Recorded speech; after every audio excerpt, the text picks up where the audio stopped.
So we're sitting and waiting and watching as the Democratic Party tries every which way to justify their actions regarding Roe v. Wade. It's obviously a topic that everyone's talking about right now, and everyone is in major panic mode.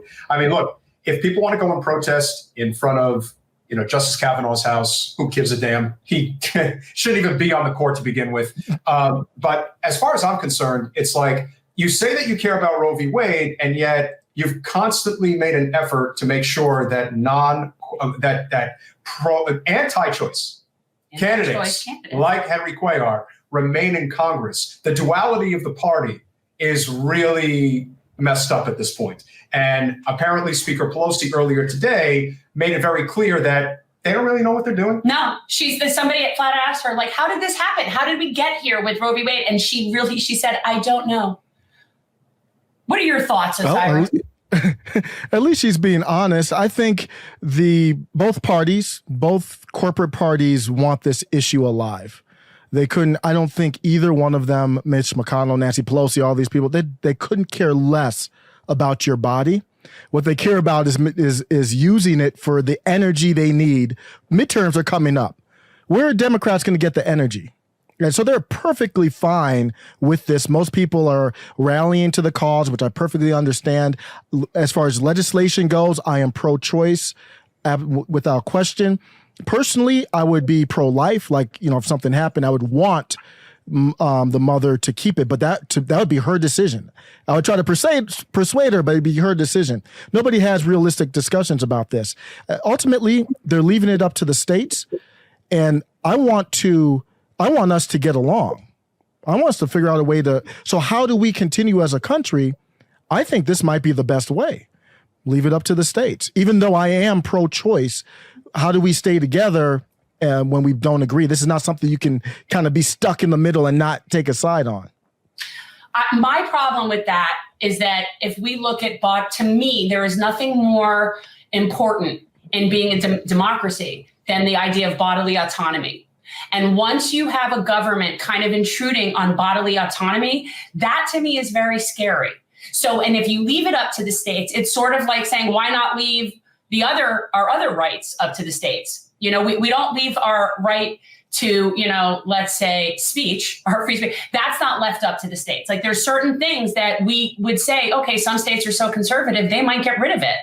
And that's just not what we're about. And the idea, and also a lot of states without resources, even the states that don't flat out get rid of Roe versus Wade, they certainly won't have any sort of funding for it. And it only really this will mostly affect poor and people of color. That's these kinds of, because wealthy white women will find their way to get the health care and the services they need. Always. And that's what the problem is this is not something that affects everybody equally.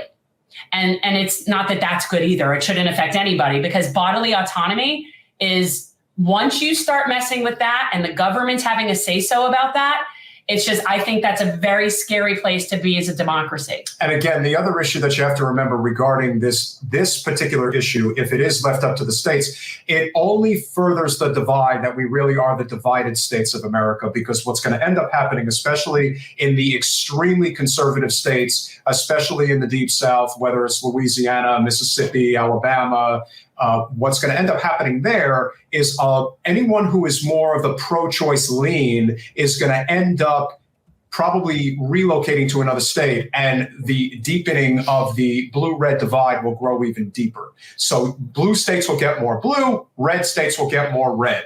And that creates an even greater divide at a time where people think it's a joke to even suggest that we could be heading for Civil War 2.0. I'm really not sure that it's that big of a stretch to suggest that the more we divide ourselves, the easier it is to really look at each other as the enemy. And that's the dangerous avenue that we go down if the states are ultimately left up to decide what happens with, bodily autonomy. And honestly, with where things are going right now, I think that's where it's going to end up. Yeah, I've become, probably since the last time we talked, I've become more libertarian. Probably, if you were to gauge where I'm at, because I'm good with all that. Because I think we're at the point where we literally cannot, if we had to amend the Constitution to define what a woman is, I don't think we could do it. So I'm not saying anybody on either side is right or wrong. I'm just saying we are so far apart now. And there's I said the other day, there's authoritarians to the left of me. There's not you all, but there's authoritarians to the right. On the left, I mean, Joe Biden trying to make everybody take a experimental drug or get fired from their job. That's bodily autonomy. And the same here. So I think you all are consistent. I'm consistent too. I think you should have full control. Also from the right, the issues of hormone blockers or, the transgender children. I don't like the governors getting in the way. If a parent, a child, and a doctor decide to do something, you should stay out of that. There is no reason for me to get involved with that. So I'm seeing authoritarian on both sides, and we got to figure it out. I don't know how that works without some type of decentralization from the federal government or what. Yeah, no, it's definitely authoritarian on both sides. And it's like they just pick and choose what they're authoritarian about.